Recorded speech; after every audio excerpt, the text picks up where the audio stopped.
Every so often, and until as old as time, a young child finds the will within themselves to set out from the comfort of their home life and embark on a grand journey through who knows what to who knows where. And as the controllers of their destiny, it would be natural to assume that every single one of these bearers of a greater purpose in life are merely an extension of us, the player. But that is fundamentally wrong, because even though we are in direct control of every action our trainer partakes in, there is a slightly more sympathetic set of characters who we are, honestly, more aligned with, and that's the parents. You think any good parent would just let their young child go out into the world to be accosted by goons and wild animals without any assurance that they would be safe? That's why we as the players make sure our little baby boy / baby girl / little chick are okay and ready to return home to Mama Bear in one piece. And with the new wave of brave little adventurers ready to make waves in this brand new world, I'm here to show you how to ensure the safety of the little ones from the comfort of your own backyard.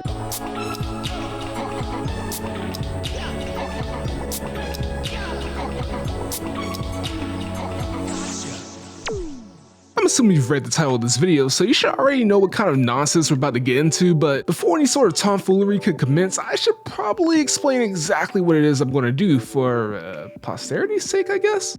So I'm going to be grinding my starter to its final evolution exclusively on Route 1 and find out just how long that takes. Simple enough, but an extra rule I'm needlessly thrusting upon myself is that I cannot go past Route 1.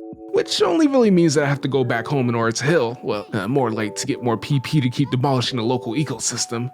So with that, let's get to beating up on the week. Wait, actually, I have one more thing to mention before the worst week in my recent memory commences. And that's that I'm actually going to be keeping track of more info than just the overall amount of time spent grinding. And that auxiliary piece of information is the total amount of each Pokemon I will be cutting down. Now you might be wondering what kind of fancy graphs or charts or even Excel sheets I will be constructing to keep track of what will honestly probably be a large amount of data. Well, don't you worry your fluffy little fur, because I've come up with an ingenious way of tracking this information.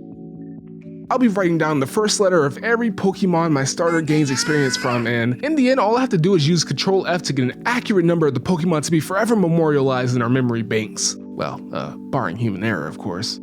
Now with all that intro stuff out of the way, let us finally crack open the diaries of an absolute madman.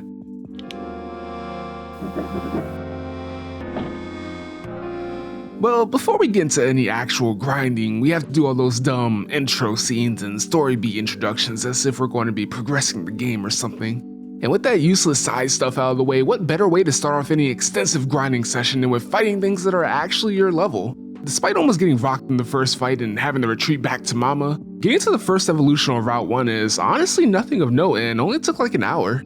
I mean, I'm liable to do this in any of the other Pokemon games, so this is pretty much a confirmation of what I've already experienced and made me feel pretty good about this whole endeavor. That was of course a foolish state of mind because I've actually never truly done something quite like this, and although I kinda knew the kind of mental fatigue I would gain taking on such a menial task, I don't think I was quite ready for it, but more on that later.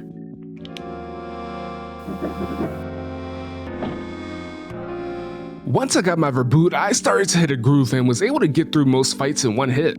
From here on, it was essentially a straight monotonous shot to the finish line, but of course, I can't just get through things easily, and at around this time, I made a small little oopsie.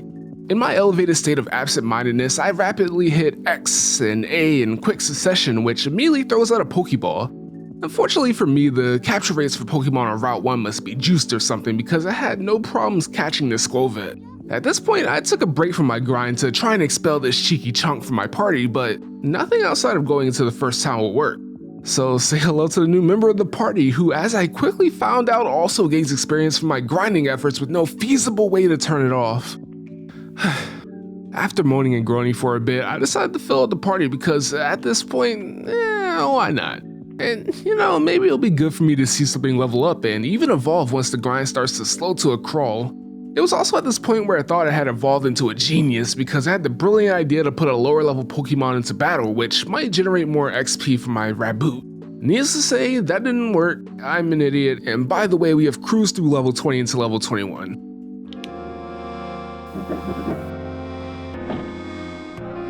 Once again, I must say how much of an idiot I am because once I hit level 22, I realized another piece of info that I should have been keeping track of, and that's the time it took to get to each level. So from now on, I'll just be throwing that info on the screen whenever I see fit.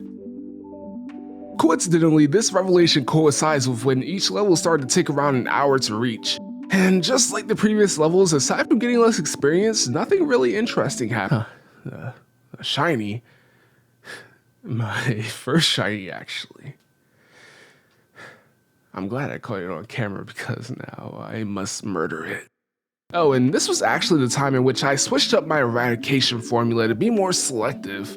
You see, in my mind, I made the decision to only hunt down Squelvets and Wooloos because Rookies make you read that unnerve ability. Nickets generally use quick attack, and the exclamation points just aren't worth it. And then after even more deliberation and actually paying attention, I decided to exclusively hunt Wooloos because they by far give the most amount of experience on Route 1. So if you put anything from this video into practice, it should be to selectively demolish the Wooloos for some real early game levels.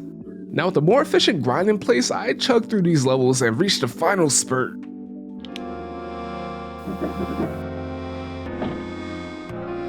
Finally, the end is in sight, and it fills me with absolute joy and also crippling despair. This in every single way has to do with the fact that each level is starting to take around 2 hours to reach. And as if this game was continually trying to one-up itself, I found not only one other shiny, but 2 of them. Thankfully, my emotions were completely dulled by this point, and I felt nothing in cutting them down.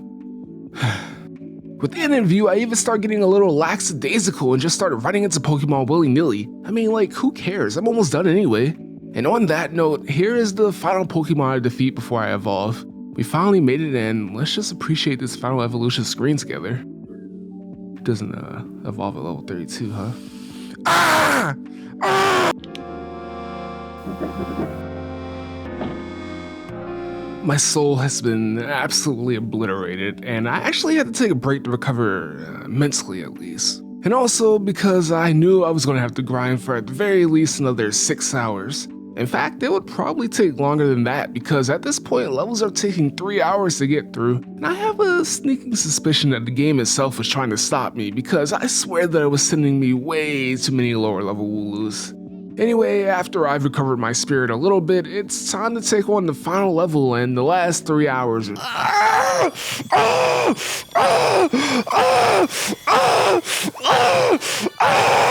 At long last, the grind is finally over, and I finally get to do what I actually wanted to do this whole time. And you know we get free, finally stop. Yeah. Brought a backpacking in the Louis store. My girl says she needs a tour. I hit the oar. I'll sit in the night, yeah, I'm out, yeah. Well, before I attempt to go combat the inevitable burnout, it's time to get some numbers out there. First of all, the total amount of Pokemon I helpfully released from their immortal coil was 2,680. Amongst that absolutely ridiculous number, we have 16 Grubbins, 52 Nickets, 14 Hoot-Hoots, 29 Caterpies, 279 Rookies, 29 Blip Bugs, 532 Squelvets, 1 Grookey, and an insane 1699 Wooloos. And more importantly, it's time to finally answer the question proposed by this video. So how long does it take to grind to your starter's final evolution exclusively on Route 1? Only a measly 27 hours and 51 minutes. That's a long time, and before I become physically repulsed by the sight of Pokemon, I should probably wrap this video up. Grinding is in my blood, and I've been doing it for a long time in basically any game that gave me the opportunity to. And while this specific grind probably isn't my most intensive or even most memorable grind, it definitely was the most monotonous and frankly soul-sucking of them all. And that most likely has to do with how rushed the whole thing was.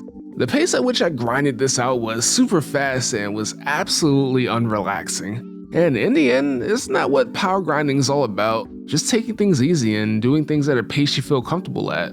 That's enough of that. If you have any suggestions on games you'd like to see me do absurd level grinds in, or maybe you just want to see me suffer on the way to level 100, let me know in the comments below. I'm always reading them. And while you're down there, make sure to like and subscribe because it means a lot and really helps out the channel. But before you destroy things you're told to run from, have a good day.